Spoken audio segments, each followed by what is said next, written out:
Ready, we will be recording this and sharing this out. So again, welcome. Thank you for joining us today.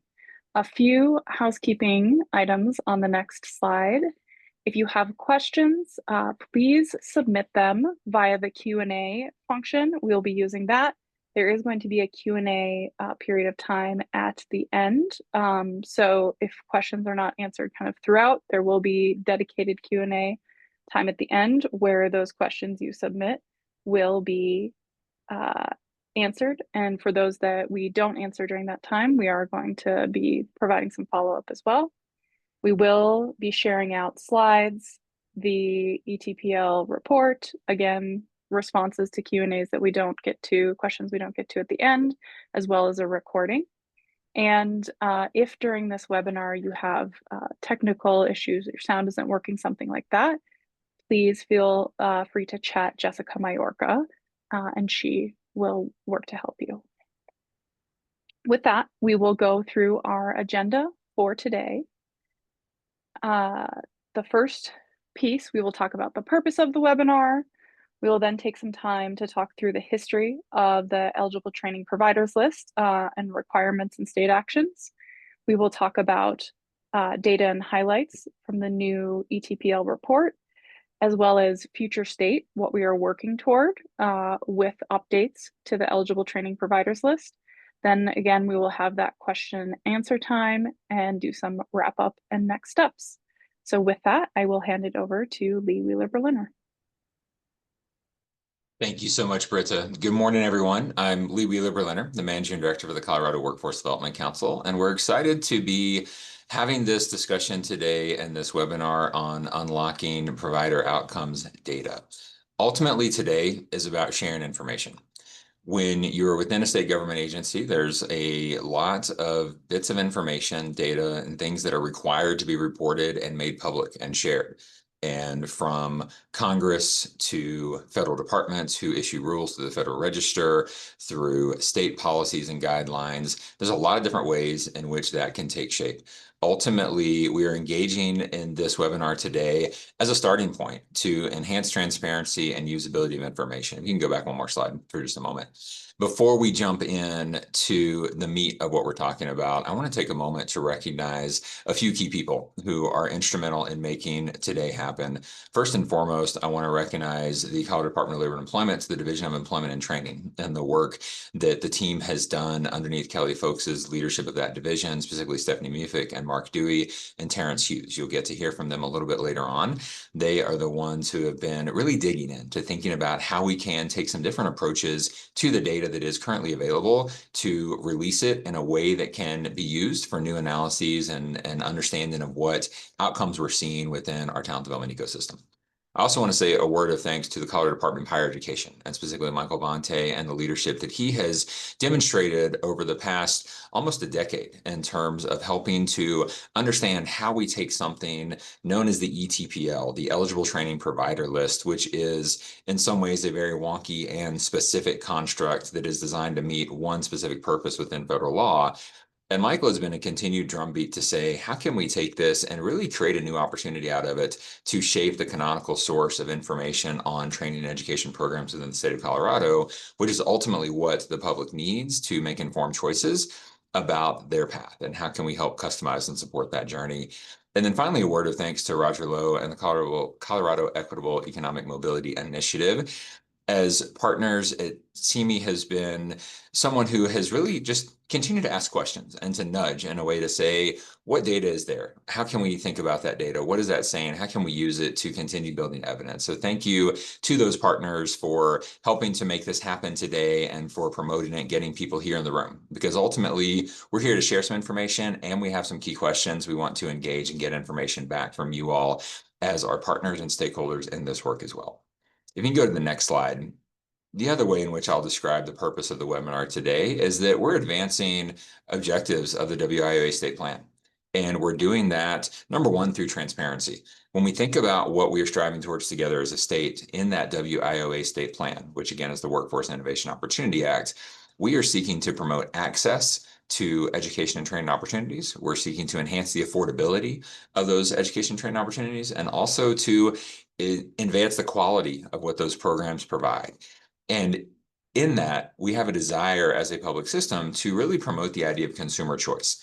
But we don't want consumer choice just for the sake of it in and of itself and people making decisions in the dark. We want to ensure that there's informed choice taking place by citizens throughout the state of Colorado so that they know exactly what outcomes they can expect to achieve based on the choices that they make. And so I'm excited to be sharing this information to enhance the transparency on what data is collected, how it can be used, and what that means for the state. Second component is that through our webinar today, we're helping to advance evidence about the public workforce system, about education and training, and the ecosystem overall. Within the public workforce system, there's a requirement to engage in evaluation, and the state of Colorado does engage in ongoing structured external evaluation of all programs funded under the Workforce Innovation Opportunity Act and all the work that is done through the public workforce system. That evaluation is done by the University of Northern Illinois, and we're happy, or rather Northern Illinois University, and we're happy to share links to information in the reports that that evaluation team has put out on the system. Throughout the state of Colorado, there's also a workforce evaluation team, which includes representatives from each of the 10 local workforce areas in our state who meet on an ongoing basis to think about what comes next in terms of building evidence about these programs, what are the future questions we want to tackle, and how can that make sense. Finally, we think about the purpose today is that it's a chance for us to engage in some dialogue and share some information at a really exciting time. There are several different things that are coming to a head right now that feed into the information that we're sharing and also the future direction that we're moving in this space for Colorado. When we think about the eligible training provider list specifically, we are in the process of securing a new technology vendor to go through an updated process of that technology. We're excited that that will both streamline the experience for training providers in terms of what they submit in the process to be listed on the eligible training provider list. We also believe that through this technology, which you'll hear more about at the end of our segment today, is that this will help to enhance the reporting process as well from providers. When we think about how consumers utilize this information, specifically job seekers that are supported by the public workforce system, that's where we also get to talk about the modernized Connecting Colorado system. And this is the flagship labor exchange and case management system for our public workforce system. And that is getting launched in a new version next week. So it's exciting to be talking about that at this particular point in time, knowing that we're going to have improved processes and better connections for data down the road. The other piece I want to mention is that Colorado has been engaged in a partnership with Credential Engine over the last couple of years to really ensure that the information that we have on credentials is mapped to a national language and that we are able to list information in a way that makes it comparable across states and across different domains. And so we're excited about what Credential Engine has brought to this work. If you can go to the next slide, I want to spend a few minutes just talking about the history of the eligible training provider list, some of the requirements that we are subject to, and then some of the actions that the state is taking. On the next slide, it just highlights the specific things we're going to go into in this section of the webinar, which is the background on what is required to be reported. What are these expectations that people in the public should have in terms of what data the state is putting out? And then also, what are some of the challenges that we've experienced in that process? Why has it potentially fallen short of what some may expect? And to the extent there's ways in which reporting of data and information has not fully lived up to the vision of what Congress had under the Workforce Innovation Opportunity Act when that was signed into law in 2014. We want to make sure we're honest about those barriers so that we can work together to break through those barriers and move forward in a better and more aligned fashion. That'll bring me to just touching on some of the immediate actions that have taken place in the last couple of months that lead us to the information and data that is going to be shared today. So if you can go to the next slide, and I'll take a moment just to mention that this slide deck is going to get publicly posted. So there's links which I know you cannot click on in this immediate moment. You will get a chance to download this and click on these links. As a reminder, the idea of the eligible training provider list is rooted in federal law, and federal law is then always interpreted by the federal agencies, in this case, the U.S. Department of Labor, and guidance is issued through training and employment guidance letters, which come out from the U.S. Department of Labor. And so there's an overarching TEAGL that was issued back in 2019, and then a number of attachments that talk about what must be reported, what are requirements around eligibility, who can get on this list, what does this mean, and then also a special carve out around registered apprenticeship programs because they get a specific place in the construct and idea of the ETPL. When we think about federal guidance, at the state level, we receive what we call the TEGL, the Training and Employment Guidance Letter, and then people within Colorado create a policy guidance letter, which is abbreviated to a PGL, and that is intended to inform people who are impacted by this issue, users of the system, individuals who work within the public workforce system who fall underneath these federal guidelines. And so the state level policy is one of the key pillars that helps to govern how the ETPL process works. And it also definitely informs the outcomes that we're able to report on and what information is able to be shared. So while we don't have the ability to change necessarily immediately what's happening at the federal level, we do have some flexibility and ability to direct and change that policy guidance letter that we issue at the state. And that is one piece we'll talk about in terms of next steps for what you can expect to see in this space moving forward. If you can go to the next slide, I want to paint a brief picture about how outcomes information gets generated. Because what you're going to see in a few minutes are data points about how our training system is working, both for individuals who are supported by funds through the Workforce Innovation Opportunity Act, and then also the general population of learners. And we're able to share information that has not been shared publicly in the past. But one of the things you need to understand is that Colorado is not responsible for creating those calculations in and of ourselves. So the process that has gone through is that on an annualized basis, the eligible training providers, those institutions, those entities, private occupational schools, nonprofit organizations who have said, I want to be on the eligible training provider list, they're required to submit data to the state. The state is also collecting data through the labor exchange system for participants under WIOA and through some other sources about what is happening in this learning ecosystem. At the state level, that gets matched up and combined, and then it gets submitted and uploaded to the feds, aka the US Department of Labor. They take that raw file, which is massive and ingest a lot of data, and they spit back out some calculations for us. And so the calculations that you'll see are ultimately done by the federal government, not done by an analyst here within the state of Colorado. We post that information, share that information back publicly so that individuals can use that to make choices about how they want to pursue training when they have that opportunity. And then also that should be being used in continued eligibility determinations, which means if we have funded a training provider or a training program in the past through WIOA dollars, do we want to continue to make that option available as we move forward? So on the next slide, it highlights some of the things that we are required to do as a state, which is make a list of training providers easily available to partners, stakeholders, those participants interested in training, and those pursuing activities funded by WIOA. This information should be in a useful format. It should be accessible to individuals with disabilities, and ultimately it should meet all those requirements that are posted in that federal training and employment guidance letter to ensure that we have the right information out there.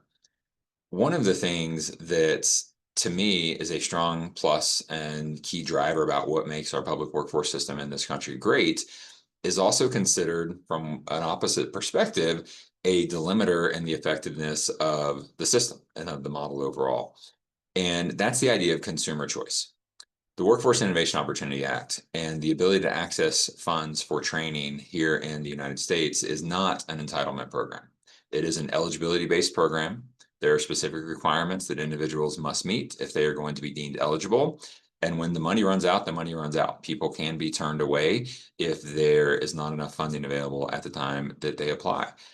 We also promote the idea that when someone comes to our system seeking resources and supports, we share information, we can guide them to their choice, but ultimately it is their choice, what industry they want to pursue, what type of training they want to go after. And by making wage data available to them, they're able to make an informed choice about that. But ultimately, it's not up to the system to say, this person's going to go into X industry, while this person over here is going to go into Y industry. So just sharing that grounding and the idea of consumer choice is important to understand how we see some of the data and why we see some of the data that comes out. On the next slide, I'll share briefly just some of what these outcomes reporting expectations are for the state. So when a entity says they want to be on the eligible training provider list, they're committing and agreeing to share data on their student population, their learners, with the state of Colorado. In a moment, I'll talk about some of the challenges, but ultimately, every training provider makes a choice as to what information they are going to collect on those learners who come into their system. The choice made by the training provider then directly impacts what data we're able to receive from them, which impacts what we can report to the feds, and then what also can be shared publicly. The next slide gives just this quick synopsis of this.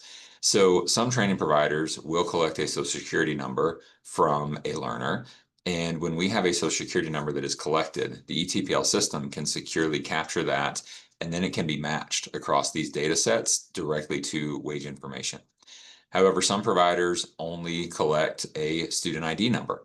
And so when there's only a student ID number, we fall into a bit of a black box in terms of how do we ultimately match this individual to any wage information. Some providers will engage in self-reporting to get more information. Others will just send it and say, here's what we have. And then we have some blanks in our data sets. And that causes issues nationwide. Colorado is one of many states that has struggled at times with getting accurate and good information from the providers within our state. And ultimately, the input that comes into states goes into the federal system, and that's what then is reviewed nationally. And so if we want to ensure that the best information is known about the system nationally, we want to make sure we get good data coming in. Briefly, I'll go through some of the challenges that we've had here in the state around these analysis process on the next slide.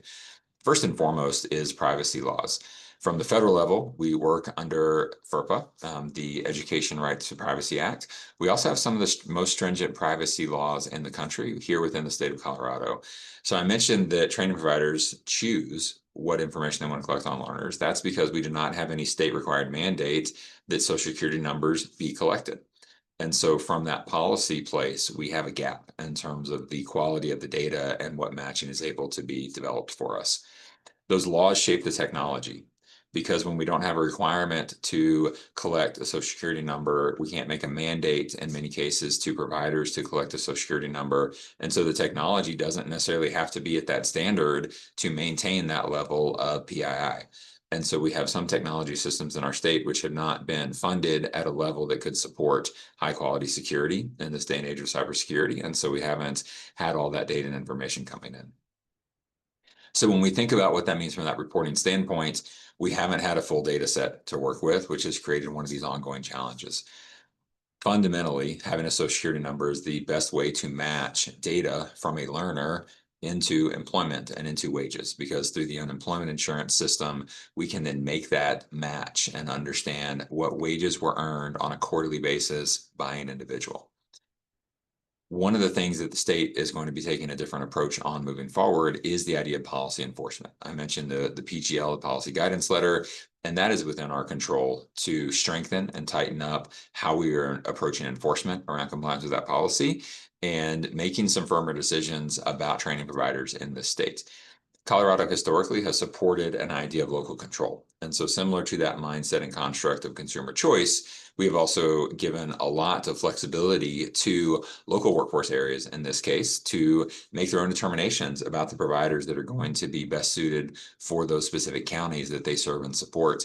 And so there's been some hesitancy to kick training providers off the list at the state level. And that's something that's going to be changing moving forward. We're going to go through a process to update that policy guidance letter to create more enforcement mechanisms to ensure that there is a baseline of quality in the providers that are sitting on that eligible training provider list and could be selected by any learner who's coming through the public system at any particular point in time. Last thing I'll say before I introduce colleagues with the Employment and Training Division on the next slide is that Colorado has realized that, number one, we want to serve customers really well. We want to ensure that we have a commitment to transparency and integrity in our data. And so we've taken several different steps to say how we can look at this in a different way. So one of the pieces that has happened here in the last few months is that we've had a revamped reporting approach that is looking first in the data we have on participants of programs funded under the Workforce Innovation Opportunity Act. So rather than trying to look every time at the big picture of the entire universe of learners in the state, we know we can get really good data on those individuals who have come through WIOA funded programs.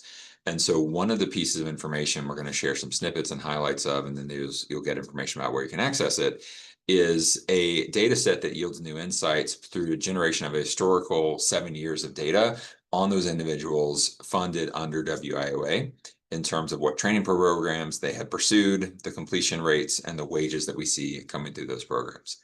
At the same time, staff within the Division of Employment and Training have really been looking at that broad data set, connecting in with the Department of Higher Education to manually match as much as possible. And through this manual process, which is labor intensive, and it's not something that there's always been the human capacity to undertake and do in a really diligent and well fashion, this has enabled us to put together a more solid report for the federal government that does map as much of that broad universe as possible. And so I'm excited about the direction we're going. I'm excited about the insights that have been uncovered. And at this point, I'm going to introduce Mark Dewey, who is with the Employment and Training Division, to talk about what some of that new data says. Mark. Thanks very much, Lee, and that's an excellent insight into especially the past and some of the troubles that we've had in collecting data for ETPL. My name is Mark Dewey. I am the manager of the strategic technology team at Employment and Training under CDLE.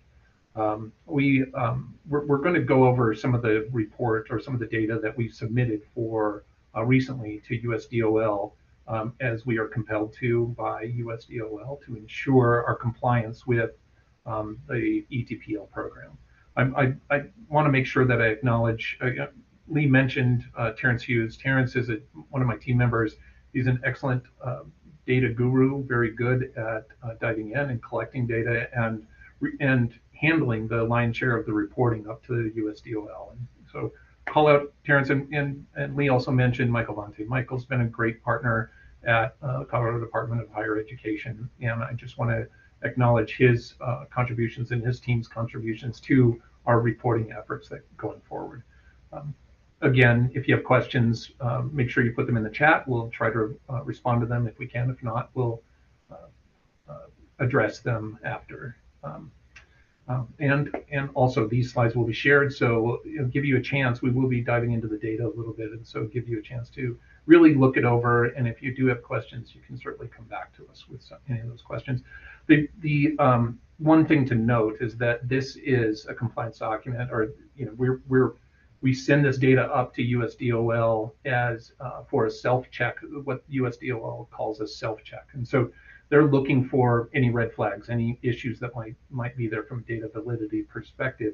And as you'll see that, or I just want to make note that this is one of the rare times where we did not have any red flags. And Lee mentioned the new angle that we were taking to focus in on using our WIOA participants as the source data and then to augment that, and which has helped us immensely in USDOL's eyes. Next slide, please. So there's definitions here. We won't have to go through all of them. I just want to call out PY23 is our program years, and all our program years do start on July 1st of that program year and end on June 30th of the following year. And that's just how the data has always been, always collected, always reviewed by USDOL. The other thing to note is on the individual side, because we do call out individuals quite a bit, and that are the learners who do participate in the ETPL program. So it's WIOA and the non-WIOA participants is one of the, or is the definition of that. Next slide. There's more information here. This will all be relevant when you take a look at it with the tables that are coming up. So please continue. So this is kind of a high-level summary then of our PY23 ETP performance.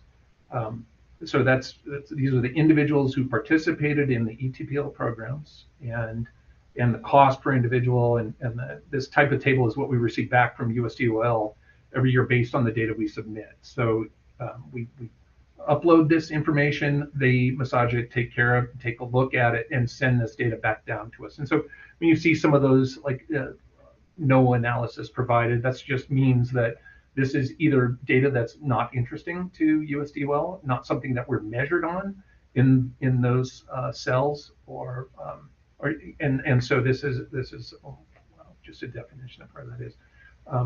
remember that these individuals are the people who are eligible and the people who are not eligible for ETPL. So there's a lot of information on this table. If you take a look at, like the number of individuals served, I guess is one of the most, I don't know, important or impressive numbers at 54,826. That's statewide total for PY23, which is I think a large contingent of participants and individuals that have used our services or used the ETPL. On the cost per, I think that what's interesting here is that on average about $8,000, $8,800 or $8,700 is spent at the program level. So this isn't at the individual level. This is the cost per participant is really at the $553.22. You see the differences between our WIOA participants and our non-WIOA participants, and these are some of the things that are called out on all of these the remaining slides. But yeah, there's a lot to dive into, but I think we can go to the next slide. So this is following the high-level summary, just a continued that shows how many folks completed the program of study, and credential attainment is noted here. I think that the one thing that gets a little bit confusing is the program level average that we don't really call out very much, because this is, again, data that comes back from USDOL. But for us, the most important information that we look at are the statewide totals. I think that if you look at that line 5, where we had a little over 1,500 ETPL programs that did receive WIOA funds. So again, this is not, we have providers and we have provider programs, and those programs are identified then through the funds that were received. Next slide, please. So we can look, so we focus just on the WIOA participants here. So this is, we're not talking about anybody who took those ETPL programs but did not receive those ETPL dollars. So these WIOA participants were funded through the federal program. And if you look at 1, 2, and 3, you can see that compared to the number of individuals that were not eligible for WIOA that participated in the ETPL program of study, the number of WIOA participants that participated in the ETPL program of study is relatively small. So, we don't have a lot of folks that are going in through using our ETPL for the entirety of the year, but I think that there were a lot more individuals who took an ETPL program of study and were not eligible for WIOA than those who were. Okay. Oh, and in this last row, I think, which is relatively interesting, is the program level. This is an average of it's a median quarterly earnings. Again, quarterly. So for all of our WIOA participants who took an ETPL training, their median quarterly earnings were about 10,000. So I think that's this is part of our data set that we find interesting, that we like to highlight, and we are able to dive into that a little bit more in further slides. So the next 3 slides analyze the different WIOA programs that folks are slotted into, from an adult, dislocated worker, and youth. And so these, you'll notice on the next 3 slides that these are all similar categories that we have. But I think that what's interesting is that 51% had 1 participant and 90% had 9 or less participants. We kind of call that out, because without 10 or more participants, we can't really report on the individualized statistics because the cohort is too small. But you can note here that or see that of the 10% that had 10 or more participants, we can report on the mean quarterly earnings, the highest quarterly earnings, mean quarterly earnings, which is, as you see, nursing, and lowest, which is culinary. And this is for adults who the adult program for WHEEL. Next slide, please. The next bucket we have is dislocated workers. And again, you'll see very high numbers for the fewer participants in those programs of study. But again, from a comparison perspective, you can see the mean, the highest and lowest earnings for each one of these classes. And so the classes they're calling out here is a commercial driver's license school, where they have the highest quarterly earnings, and the lowest was a computer, kind of an intro computer class from CompTIA. Okay. And another slide. So the last cohort is the youth, and just as the previous two, there's not very many that had 10 or more, but we can again assess the quarterly earnings because the cohort's big enough, and see that again the commercial driver's license was the highest earning successful program, and hospitality was the lowest. This is a lot of information. I think that some of the charge from our leadership here at Employment and Training is to be able to dive into the data more and do more work with the data. And we hope to be able to do that, especially with a new system, with a system that's going to be able to collect data more competently and with a better confidence in those data points. And I will be happy to, I appreciate your time, and this is the end of my portion of the webinar, and I would be happy to pass this on to Ari to describe the future state of the ETPL. Thank you, Mark, and hi, everyone. For those that I have not had the pleasure of meeting, I am Ari Antonio, the Digital Tools Consultant with the Colorado Workforce Development Council, or CWDC. I oversee the current ETPL solicitation for a new tech platform and the forthcoming design, testing, and launch of it. And we can go on to the next slide. As part of the future state and improving the holistic ETPL system, CWDC, along with key state partners, including the Employment and Training Division at CDLE, are working on updating the ETPL technology, as well as gathering actionable feedback to inform the tech design and other updates needed to items such as the policy guidance letter, training for providers, and communication to those that interact with the ETPL in a variety of roles. We are also collectively working to further connect the ETPL improvements to the WROA state plan, as well as align the ETPL work with other related initiatives. Before launching into how the ETPL tech will be updated, I first wanted to share context about the current tech. Next slide, please. This might be a refresher or it may be new to you, but as some of you may know, the ETPL tech is separated into two main functions that actually exist across separate platforms. So first, we have the application and approval process where prospective and current ETPL training providers submit or update their information, as well as enter their required reporting to be or stay listed on the ETPL. It is also where state agencies review and approve a provider as legally being able to operate within the state. Lastly, it is also where ETPL approvers in local workforce areas review and approve requests for funding within their particular local workforce area. Second, we have the display or the front end part of the ETPL, where anyone can go to cotrainingproviders.org and see all the education and training options on the ETPL. Next slide, please.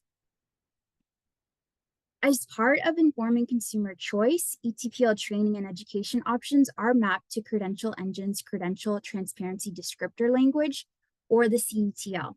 The CDTL is a data schema that provides information about credentials such as name, description, length, and cost, so that credentials can be compared apples to apples across multiple providers. Once the ETPL is mapped, it is imported into Credential Engine's credential registry, which houses credential information across the nation, as Lee mentioned. It is also imported into My Colorado Journeys Program Finder. This sharing of data between systems happens through manual downloads and uploads. And the current ETPL system has been in place since 2018 and shows approximately 7,000 programs across 2,000 education and training providers. So to recap, next slide, please. The current ETPL tech is reliant on manual connections between systems. So as you can see here, the back end is the Intellect platform, and manually we go from the Intellect platform to cotrainingproviders.org.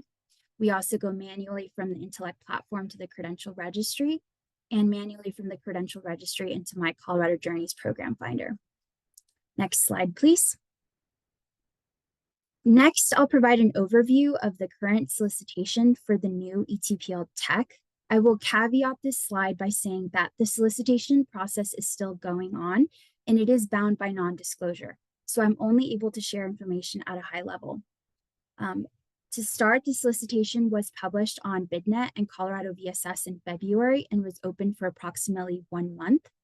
In preparation to review those proposals, a bid review team was formed. I'm not able to disclose the specific people that serve on that team, but can share that it is composed of folks from across multiple state agencies that serve in an oversight capacity, as well as folks from local workforce areas. That way, the bid review team has a variety of perspectives and needs represented as we evaluated the bid proposals. After receiving written bid proposals from prospective vendors, the bid review team conducted 2 rounds of vendor presentations, as well as an OIT vendor accessibility checklist to ensure that the new platform and vendor can meet state accessibility requirements. And we also provided follow-up questions, particularly around the integration capabilities to further strengthen the system. Right now, the bid review team is finalizing its selection and will formally provide the notice of award to the selected vendor in the coming weeks. Then we'll launch into contract negotiations, and once the contract is executed, we will launch the project kickoff, which will be the official start to the design, build, and testing of the new ETPL tech platform. Some additional items to highlight are that CWDC and its state partners have engaged in research and user feedback sessions leading up to this point, and we will continue to do so throughout the design and build process to inform the design and ensure we are meeting user needs from a variety of roles. Throughout the process, CWDC is also working on the best ways to communicate the forthcoming steps, timelines, and updates to the users at the level they want. Next slide, please. A major tech improvement will be higher integration between systems that moves away from the manual downloads and uploads that I mentioned that we currently rely on, and instead will move toward more automated and real-time ways to transfer data between systems, which will include, but is not limited to, the credential registry to support more updated CDTL mapping and allow for centralization of information that can then be pulled into multiple Colorado systems. This upgrade and integration capability will also support the ETPL tech, contributing to the forthcoming State Longitudinal Data System, or the SLDS, which will also centralize information across multiple state agencies to enable tracking and analysis across data sets. Next slide, please. Lastly, I want to highlight that the ETPL tech is one part of the holistic ETPL system working. So as you can see, technology is one component of this flywheel. And as Lee mentioned, we are also revisiting other aspects to strengthen the ETPL system as a whole. So that will include policy, training, technology, reporting, and enforcement. Next slide, please. I'll hand it off to my colleague, Jessica Majorca, to talk about the related initiatives now. Hi all, my name is Jessica Majorca. I'm a senior consultant for WIOA and policy innovation with CWDC, and focusing on a few other initiatives that are part of this broader picture that Ari mentioned. The first is we are focusing on surfacing credentials of value. So our first start with that is to begin filtering the ETPL, so the eligible training providers list, and our career development incentive program list through our state's quality in demand non-degree credential framework. And by filtering these two lists through this quality framework, we'll be able to surface what we're calling credentials of value. And the ability to do this allows not only the average Coloradan to look at the list and say, these are the credentials that meet criteria of skills demand, employment demand, positive wage outcomes, but it will also help our workforce areas as well. Finally, it will also allow our state to determine and start conversations on whether we have enough education and training providers in Colorado to meet industry demand, and therefore direct investments in these different areas, or in these different training and education programs where we need to meet employer demand. The second aspect that we're working on, of which ETPL is part, is developing something called a Colorado Credential Registry. And it's really just that simple. What we're trying to do is to create a comprehensive registry of credentials in Colorado that Coloradans can access in one place. And so we've prioritized publishing a few different credential lists in partnership with some of our other state agencies, such as the Department of Higher Ed, the Colorado Community College System, to encourage the publication of degree and non-degree credentials to this list. And of course, if any of you have credential lists, or that you would like to be part of this credential list, and this ultimately a credential registry, please contact us and let us know. We will be using the Credential Engine Credential Registry to publish, so we can have a central location. And as Ari mentioned before, we can then push this credential registry information to different state platforms and make it easy for anybody to compare different credential programs with each other. The third initiative that we're focused on is also ultimately developing this larger state vision of what a credential of value is. And so as part of this, the state is participating in Jobs for the Future's Credentials of Value and Economic Mobility State Challenge, or COVAM.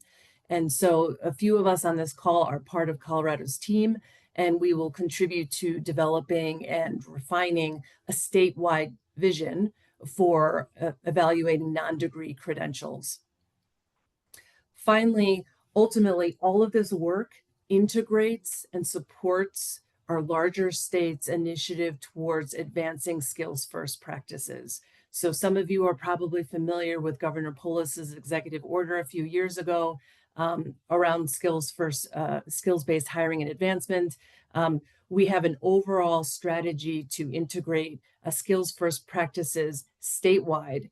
And so in all of these, the previous initiatives I mentioned, we are attaching skills to each of those credentials to allow people to understand and have market transparency on what skills learners can expect to acquire, as well as encouraging employers to be very specific about the skills that they are expecting and need in hiring, recruiting, and advancing employees throughout their organizations.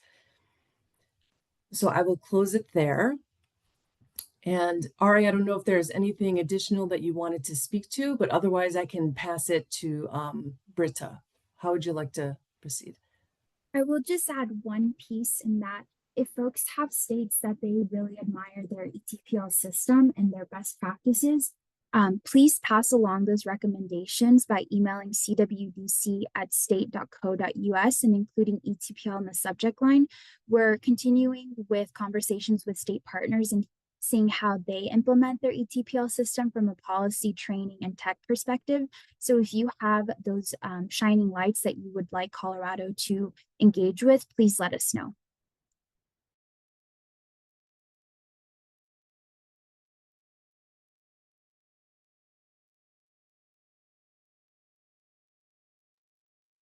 Okay, so I think we can proceed to the Q&A portion of the webinar. Britta, I'll hand it to you. Thank you, Jessica. Thank you, Ari. So thank you to all of you who have submitted questions. We are working through those. And so we have answered a few of them in writing, but we will do some additional answers right now. So first, there is a question that I will hand to Lee. You may get this, but I'm wondering if K-12 entities are ETPs, thinking about future connections to the SLDS. Yeah, thanks, Britta. So a K-12 district is not necessarily considered an eligible training provider or subject to the requirements of the ETPL. And one of those primary reasons being is that training providers that end up on the ETPL are typically charging some type of tuition for their learners. And therefore, if you have a K-12 district who is supporting its current student base with specific curriculum, that's not going to make them an eligible training provider subject to these requirements. There might be a scenario where a district was charging a tuition for a separate program for the adult population in that community, and that may be something that comes up.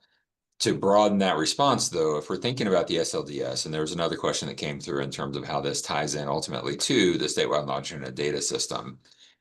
The SLDS is built around specific use cases and a research framework that the governance board is in the process of developing. If you look at the legislation that created the SLDS, there is a report that is due in September of 2026 that has specific questions that must be answered in the first release of data through that SLDS.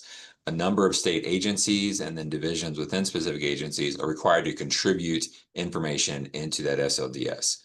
So I do anticipate that ETPL data, what is captured on all these training providers through these existing processes, will likely be added into that SLDS. The specific dynamics around that depend on the specific use case. The Department of Education, from the K-12 perspective, is also in that same bucket. They have a requirement to contribute data into that SLDS, and the exact data points that will be shared are contingent upon the specific use case that's approved by the governance board moving forward. I want to take a moment and clarify one piece, Britta, as you're pulling up the next question. When we talk about the quarterly earnings, and this was asked, what is that actually referring to? So that number, when we do the data pull with the Unemployment Insurance Division, it is looking at a specific 3-month time period. And typically under WIOA, that's the second quarter after completing a program, and then again the fourth quarter after completing a program. So when we talk about the median earnings or the mean earnings on a quarterly basis, it is the average of one quarter. It's also not a number that you can immediately multiply times 4 and assume that's an annual wage or annual salary that someone is earning, because the nature of those quarterly earnings reports is that they capture any point in time in which somebody worked in that quarter. And so if someone only worked for 1 month, then their earnings are only reflective of 1 month of actual effort and not necessarily 3 full months. So just want to share that caveat in terms of how you may want to interpret that number of quarterly earnings. Thank you, Lee. Our next question will go to Mark. What categories of information will be compiled in the 7-year look back? Yeah, that's a great question, Britta. That kind of racking my brain about this, trying to think, specifically about ETPL data, and really what we're looking at is the 7 years worth of WIOA data that we've collected, which is a very rich and deep set of data. So it's hard to categorize here. There is a Pearl record that Terrence is very adept in. That's a participant individual record layout, I believe is what it stands for. And you can look that up. It's on USDOL site, and you can see the myriad of data points that are collected on there that I think, if mined correctly, could augment the ETPL participant data in a much richer way. And again, as employment and training is leaning into a data-driven decision-making environment, we want to take advantage of those 7 years worth of data and be able to match those to data that's collected on the ETPL and data potentially from higher ed as well. And Britta, if I can add into that, as Ari mentioned, and as Mark mentioned as well, there's this key threshold of 10 individuals participating in a specific program. And that then creates a suppression issue. And so the state doesn't have the ability to make public a full and comprehensive list of every single person who went through one of these programs, because if there's just one learner in a program, then that ends up in a situation where privacy is getting violated. And so we're working to make public as much information as we possibly can. Part of what the categories are going to show up, I believe, in that look back is looking at the wage data, the mean wages in that fourth quarter post exit, but also being able to look at a prior wage level as well. And so there will be the ability to take a look at that and make some analyses done on what individuals were earning 3 quarters prior to their enrollment in a program and then 4 quarters post. And ultimately, that's the idea, is how do we really understand what data tells us about economic mobility in the state of Colorado? And again, hats off to the Department of Higher Education and the work that they have done on their ROI report, which, as you may know, is able to showcase a 1, 5, and 10-year outlook on wages tied back to specific programs and degrees and that are provided through public institutions of higher education. We haven't had the ability to do the same thing with the non-degree credential space because of those data suppression issues and some of those limitations. That's what we're working towards, to figure out how we can make it as streamlined and effective as possible. Thank you, Lee. Thank you, Mark. I think we'll go back to Mark for our next question, which is, have we collected data at the skills alignment level, as in how the programs train in skills aligned to retention and economic mobility in critical jobs? That's a really excellent question, because it's something that's certainly near and dear to my heart. And the governor has leaned into skills-based hiring, and so I think being able to augment or identify training programs and what they offer from a skills perspective is really important. Now, it's not something that we've done in the past. It's something that we've wanted to do into the future, and one of the things we know we're going to do with the modernized version of Connecting Colorado, which will include our training programs as well as the newer ETPL program.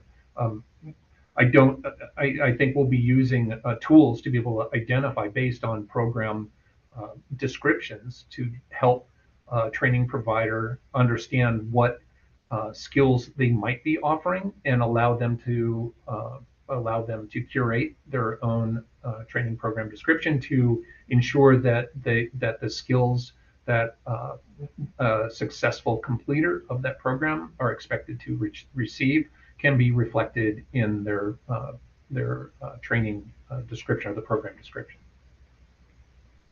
Thank you, Mark.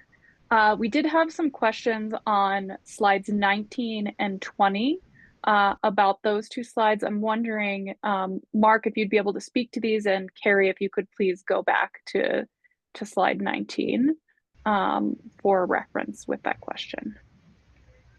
And actually, I can talk to that a little bit.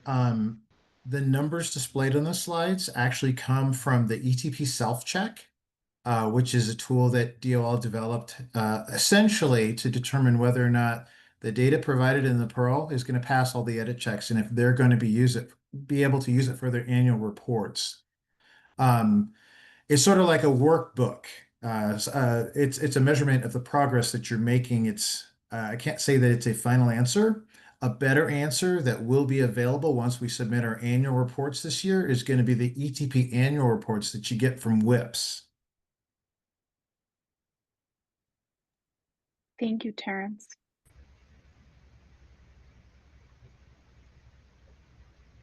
And then I don't know if, I'm sorry to break in, Britta, I just want to. No, go ahead. Go ahead. Yeah, go ahead.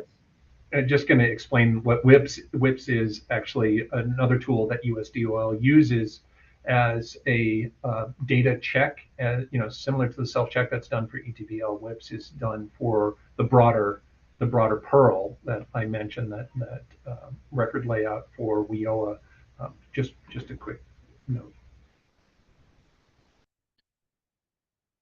Thank you. There is another question about the comparison of completion rates earnings to non-WIOA and / public students. This is actually one of the requests of USDOL, that they do want to be able to see the performance. So we need to be able to report, and this is again a future state that I look forward to having the capacity of a training provider to serve the folks that are involved in their training programs.